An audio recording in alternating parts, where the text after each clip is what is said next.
A eletrização por atrito é feita quando inicialmente os corpos estão neutros. Olhem esses dois corpos, inicialmente eles estão neutros, ou seja, em sua condição de maior equilíbrio elétrico. Por isso que eu posso encostar, aproximar, que nada acontece. Por isso do atrito. O atritar força a transferência de cargas elétricas de elétrons entre eles. Ao atritar, um deles vai perder elétrons e o outro ganha esses elétrons, deixando um corpo negativo eletricamente e o outro positivo eletricamente. O corpo que ficou negativo, como esse branco, foi o que recebeu elétrons do azul que ficou positivo. Não se esqueçam que se o azul está positivo, a partir do neutro, ele perdeu elétrons, ficando com maior número de cargas positivas. Já o branco, se ficou negativo a partir do neutro, ele ganhou elétrons do corpo azul. Um detalhe importante sobre a eletrização por atrito é que a transferência de cargas ela ocorre apenas na região do atrito. E se vocês observarem o número de cargas, considerando que a troca foi só entre os dois, o número de cargas de um corpo em excesso em módulo é igual ao do outro corpo em excesso. Então, em módulo, as cargas são iguais e elas são trocadas apenas na região do atrito. Ou seja, se forem corpos isolantes, apenas a região que eu atritei que ficam carregadas. Então, se temos dois corpos, como o A e o B, neutros, e queremos que eles fiquem carregados eletricamente, apenas encostar, aproximar não vai acontecer nada, por estarem neutros. Por isso a necessidade do atrito entre os dois corpos, Ao atritar os dois corpos, a gente força a transferência de elétrons, de cargas elétricas entre eles. Vamos supor que nesse exemplo o corpo A libere elétrons e o corpo B receba esses elétrons que o A liberou. Então eu vou ter elétrons indo de um corpo para o outro. Se o corpo A estava inicialmente neutro, ou seja, com a mesma quantidade de prótons e elétrons e perdeu elétrons, ele passa a ser um corpo positivo. Afinal, ele era neutro e perdeu elétrons, então ele passa a ter um número de prótons maior do que o número de elétrons. Já o corpo B era neutro e ganhou elétrons. A partir do momento que era neutro e ganhou elétrons, ele passa a ter uma carga negativa. Afinal, ele tinha o mesmo número de prótons e elétrons e recebeu elétrons. Então ele passa a ter um número de prótons menor do que o número de elétrons. Ou seja, o número de elétrons maior. Em módulo, o valor da carga é igual para os dois. A única coisa que diferencia é o sinal. Enquanto um fica positivo, o outro fica negativo.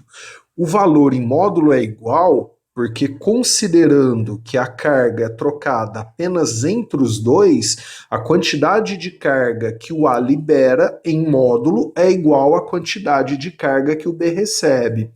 Lembrem-se que para calcular carga, a gente faz o famoso QNE. Eu vou considerar módulo de E para calcular o módulo de Q. O Q é a carga total, a carga final. Esse N é o número de partículas. Número de partículas que foram trocadas, que o corpo recebeu ou liberou. E o E é a carga elétrica elementar, a carga elétrica de apenas uma partícula. Vamos supor, vou chutar um exemplo, que o corpo A ele libera 15 elétrons, ficando com 15 prótons a mais. Então o N seria 15, carga de cada próton tem a carga total do corpo A. 15 elétrons que o A liberou foram para o B. Então ficaria 15 para o B vezes o E, que é a carga de cada partícula, que em módulo é igual, dando a carga final. Então, como a quantidade de partículas que um libera é igual a que o outro recebe, a carga em módulo de um corpo vai ser sempre igual à carga em módulo do outro corpo, diferenciando, repito, né, para gravar, apenas o sinal.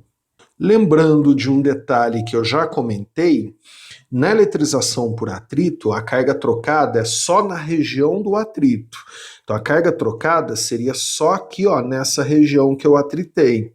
Se os corpos forem isolantes, os corpos isolantes não possibilitam o movimento de carga, né?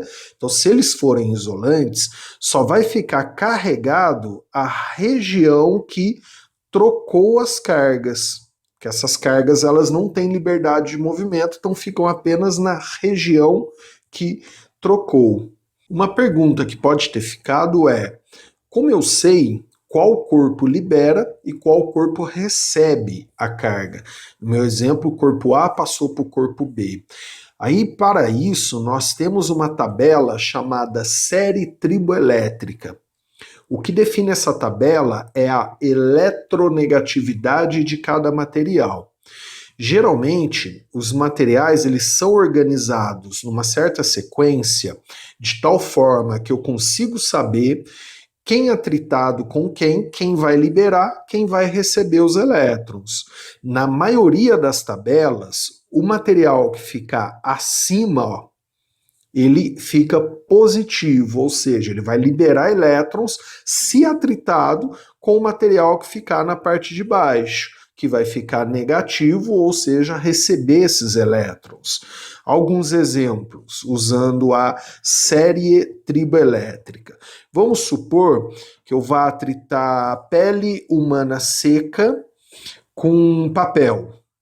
Como a pele humana seca, né, ficou acima, o papel ficou, né, na parte de baixo dentro da tabela, isso quer dizer que o papel fica negativo e a pele positiva, ou seja, a pele libera elétrons para o papel. Vamos atritar agora vidro com poliéster. Como o vidro ficou acima, ele fica positivo. Como o poliéster ficou abaixo na tabela, negativo. Então o vidro ele libera elétrons para o poliéster. Os elétrons vão do vidro para o poliéster, deixando o vidro positivo e o poliéster negativo. E se eu atritar papel com papel? Ou se eu atritar couro com couro? Ou seja, dois corpos idênticos sofrem eletrização por atrito? Não, não sofrem. Então, se eu atritar papel com papel, não há troca de cargas, não há eletrização por atrito nesse caso. Da mesma forma, se eu atritar uma mão na outra, pele humana seca com pele humana seca, não haverá troca de cargas entre os dois corpos. Da mesma forma, couro com couro. Então, corpos idênticos não sofrem eletrização por atrito, porque eles vão ter a mesma eletronegatividade. Como falei anteriormente, é a eletronegatividade que define essa tabela, chamada série triboelétrica. O material que ganha elétrons, ou seja, fica negativo, ele vai ter maior negatividade. Por isso que ele vai roubar elétrons do outro. Então, se eu esfregar, por exemplo, vidro em papel, o vidro fica positivo, papel negativo. Então, comparado ao vidro, o papel vai ter maior eletronegatividade.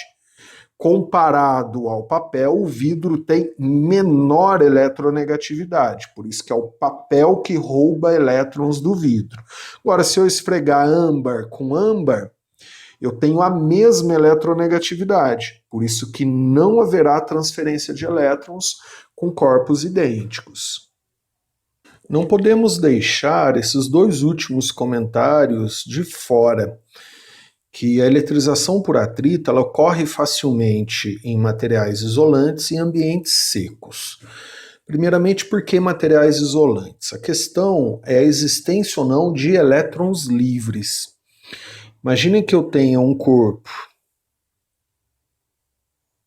esse pode ser isolante ou condutor, e outro condutor. Então, pelo menos um tem que ser condutor. Se os dois forem condutores, é pior ainda. Aí que é muito difícil. Ao atritar um corpo no outro, com esse atrito, a quantidade de elétrons que são transferidos é muito baixa. São poucos elétrons que são transferidos. Porque o atrito, ele na maioria das vezes, ele não é muito intenso, também não é muito demorado. Então são poucas cargas que são transferidas. Se um dos corpos for condutor, como o da direita aqui, por exemplo, o material condutor possui elétrons livres. Ele possibilita, né, o movimento das cargas. Ele tem cargas livres. Então esses elétrons ou essas cargas que são transferidas, elas acabam se espalhando, se movimentando pelo material e não fazendo muito efeito, porque elas não ficam concentradas em apenas uma região. Lógico que, como eu escrevi aqui em cima, ocorre facilmente, não quer dizer obrigatoriamente. Isso pode ter exceção. Um exemplo é quando a gente viaja de carro ou caminhão-tanque viajando, aqueles caminhões de tanque combustível viajando. Nesse caso, o carro ou o caminhão ele passa horas viajando, se atritando com o ar. Aí a quantidade de carga trocada entre a carcaça do carro, do caminhão e o ar é uma quantidade suficiente para carregar toda a carcaça, toda a estrutura do carro ou do caminhão. Mas, repito, foram horas de viagem. Não foi um atrito rápido, né? Agora, se ele for isolante, aí tem uma vantagem, né? Se os dois corpos forem isolantes, vamos atritar um corpo no outro, ó. Atritar um corpo no outro. Um atrito comum, um atrito sem muita intensidade, rápido. A quantidade de carga transferida é baixa. Então vamos supor que esse ficou negativo, os elétrons vieram da esquerda para a direita, esse ficou negativo, ó. Automaticamente esse positivo. Porém, como eles são isolantes, as cargas não têm liberdade de movimento. Então elas não se distribuem, né? Elas não vão se, entre aspas, né? Elas não se diluem pelo material. Elas ficam concentradas na região que trocou. Então, você tem poucas cargas sendo transferidas, porém elas se concentram somente naquela região de atrito, de troca. Então elas têm um efeito, né? Elas conseguem fazer um efeito, porque elas não acabam se, entre aspas, se perdendo pelo material. Agora, a questão dos ambientes secos é porque a água ela tem uma capacidade de neutralizar os corpos. Então, se você imaginar que aqui nós temos um corpo negativo, quer dizer, com excesso de elétrons, e eu tiver água ao redor, essa água pode ser a umidade do ar, por isso ambientes secos, né? Pode ser a própria umidade existente no ar. Se eu tiver água ao redor e esse corpo for negativo, a água ela tem uma capacidade de neutralizar os corpos carregados. Se ele for negativo, por exemplo, a água consegue retirar desse corpo os elétrons que estão em excesso, com uma facilidade e uma rapidez muito grande. Por isso que para o corpo se eletrizar, principalmente por atrito, onde a quantidade de cargas transferidas é baixa, né? A gente tem pouca carga sendo transferida na maioria dos casos, seja o corpo negativo ou positivo. Então, se tiver água ao redor, a água é capaz de neutralizar rapidamente, porque são poucas cargas e a água tem uma capacidade de neutralização muito grande. Então, se o corpo for positivo, e eu tiver água ao redor dele, como a umidade do ar, vai provocar o mesmo efeito. A água tem uma capacidade muito grande de neutralizar os corpos. Positivo está faltando elétrons. A água é capaz de doar elétrons para esse corpo de tal forma que ele vai neutralizar muito rápido. Por isso que é muito mais fácil eletrizar por atrito se não tiver água ao redor. Repito, pode ser a própria umidade ambiente. Mais uma vez, reforço, isso não é uma regra, né? É na maioria dos casos, por isso que eu escrevi facilmente. Pode ter exceção. Volto a dar como exemplo de exceção um carro, um caminhão viajando durante horas, mesmo no ambiente úmido. Às vezes ele carrega, né? Mas ele ficou horas e horas com atrito muito intenso com o ar. Aí, mesmo sendo condutor e o ambiente não estando tão seco, é capaz de sofrer aí a eletrização. Olhem agora os dois exemplos que eu vou colocar a seguir para a gente terminar essa aula. Nesse primeiro exemplo, ele se inicia com um gato, né? Olha lá o gatinho está olhando para um cachorro. E o gato já deve estar pensando, né? Eu acho que você vai se dar mal. Dei uma olhada, ó. A dona chega com o cobertor e esfrega o cobertor no cachorro, provocando a eletrização por atrito, ó. Os pelos do cachorro eles ficam com uma carga, o cobertor com carga oposta. Olha lá como fica o cachorro. Aí aqui faço uma pergunta. Por que que os pelos ficaram armados, né? Dessa forma. O mesmo acontece quando a gente penteia, né? Quem tem cabelo grande, penteia o cabelo com pente seco, com o cabelo seco, sem produto químico. Ele fica armado, né? Dessa forma. Por que que isso acontece? A questão dos pelos se armarem é devido à repulsão entre os fios. Então, se você imaginar uma pessoa com cabelo grande, né?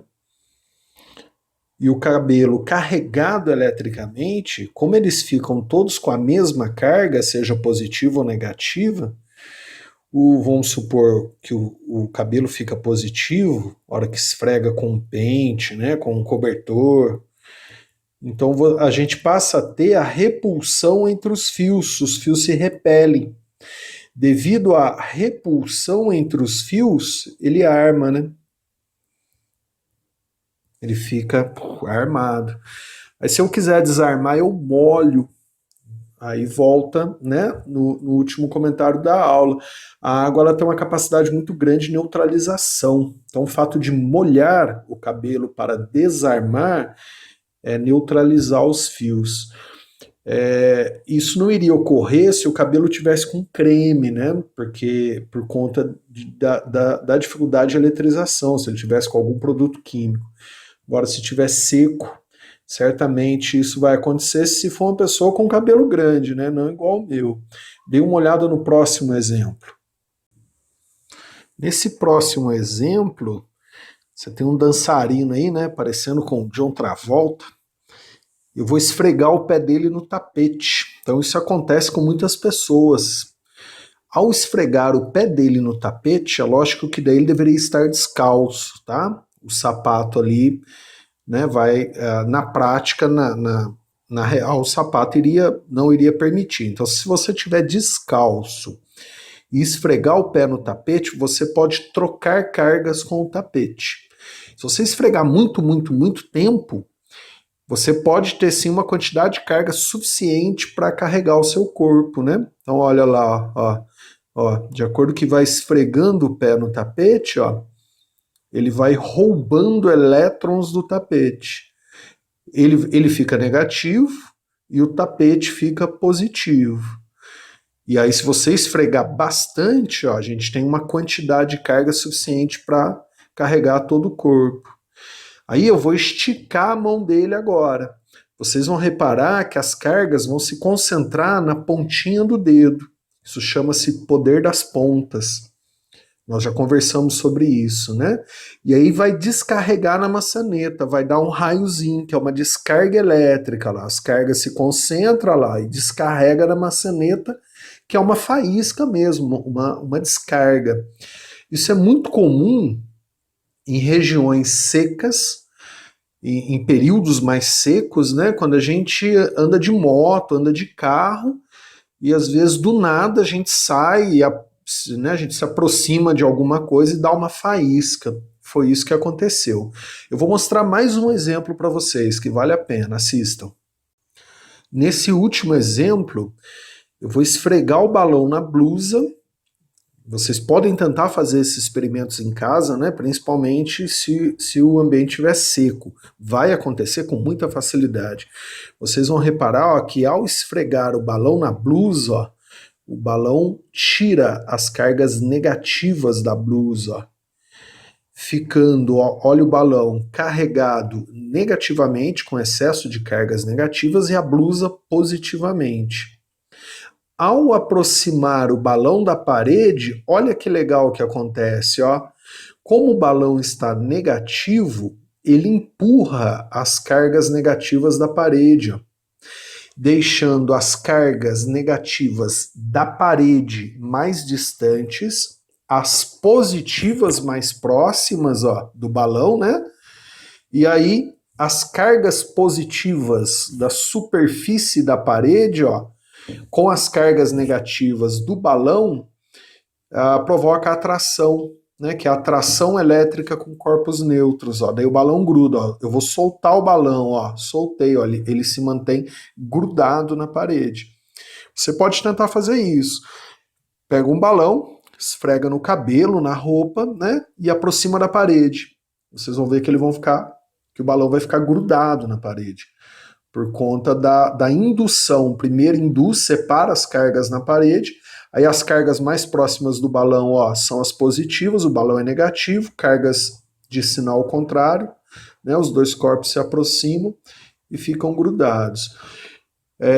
Se eu voltar aqui na blusa também, ó, ele vai grudar na blusa, ó, soltei o balão, ó, ele vai e gruda, né, que são cargas de sinais contrários. Tudo bem?